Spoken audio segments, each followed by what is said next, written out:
Many people have heard the term Dragonborn. We are of course ruled by the Dragonborn emperors, but the true meaning of the term is not commonly understood. For those of us in the Order of Talos, this is a subject near and dear to our hearts, and in this book I will attempt to illuminate the history and significance of those known as Dragonborn down through the ages. Most scholars agree that the term was first used in connection with the Covenant of Akatosh, when the blessed Saint Alessia was given the Amulet of Kings and the dragon fires in the Temple of the One were first lit. Akatosh, looking with pity upon the plight of men, drew precious blood from his own heart and blessed Saint Alessia with this blood of dragons, and made a covenant that so long as Alessia's generations were true to the dragon blood, Akatosh would endeavor to seal tight the gates of oblivion and to deny the armies of Daedra and undead to their enemies, the Daedra-loving Aelids. Those blessed by Akatosh with the dragon blood would become known more simply as Dragonborn. The connection with the rulers of the empire was thus there from the beginning. Only those of the dragon blood were able to wear the Amulet of Kings and light the dragon fires. All the legitimate rulers of the empire have been Dragonborn. The emperors and empresses of the first Cyrodiilic Empire, founded by Alessia, Raymond Cyrodiil and his heirs, and of course Tiber Septim and his heirs, down to our current emperor, His Majesty Pelagius Septim IV. Because of this connection with the emperors, however, the significance of the Dragonborn has been obscured and largely forgotten by all but scholars and those of us dedicated to the service of the blessed Talos, who was Tiber Septim. Very few realize that being Dragonborn is not simple matter of heredity.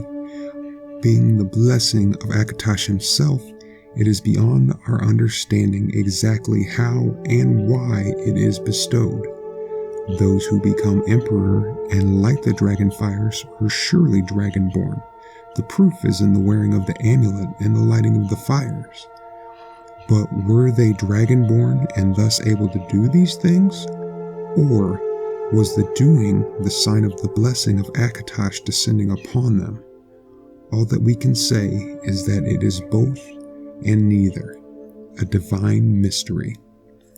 The line of Septims have all been Dragonborn, of course, which is one reason the simplistic notion of being hereditary has become so commonplace.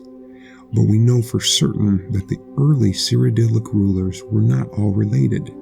There is also no evidence that Raymond Cyrodiil was descended from Alessia, although there are many legends that would make it so, most of them dating from the time of Raymond and likely attempts to legitimize his rule.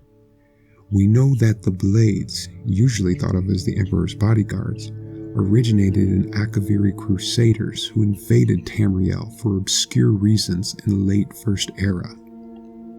They appear to have been searching for a Dragonborn. The events at Pale Pass bear this out, and the Akaviri were the first to proclaim Raymond Cyrodiil as Dragonborn. In fact, the Akaviri who did the most to promote his standing as emperor, although Raymond himself never took that title in his lifetime. And of course, there is no known hereditary connection between Tiber Septim and any of the previous Dragonborn rulers of Tamriel. Whether there can be more than one Dragonborn at any time is another mystery. The emperors have done their best to dismiss this notion, but of course the imperial succession itself means that at the very least there are two or more potential Dragonborn at any time, the current ruler and his or her heirs. The history of the Blades also hints at this.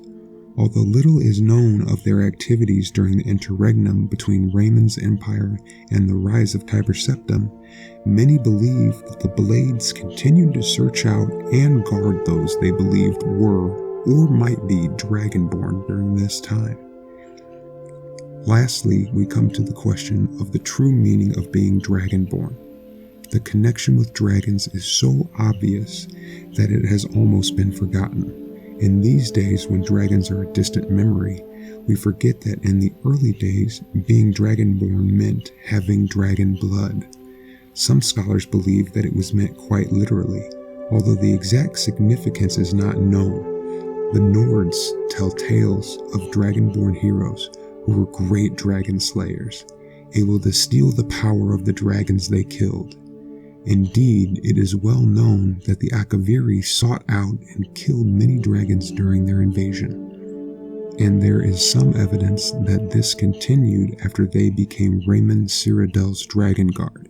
Again, the connection to the dragons, the direct predecessor to the blades of today.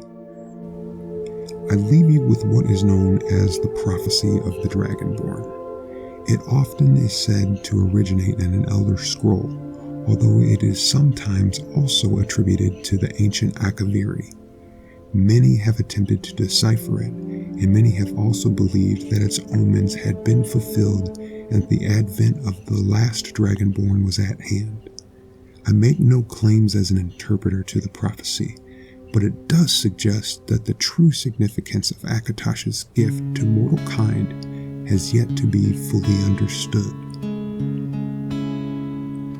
When misrule takes its place at the 8 corners of the world, when the brass tower walks and time is reshaped, when the thrice blessed fail and the red tower trembles, when the Dragonborn ruler loses his throne and the white tower falls, when the snow tower lies sundered, kingless, bleeding, the world eater wakes and the wheel turns upon the last Dragonborn. It's an end to the evil of all Skyrim's foes. Beware, beware, the Dragonborn comes. For the darkness has passed and the legend yet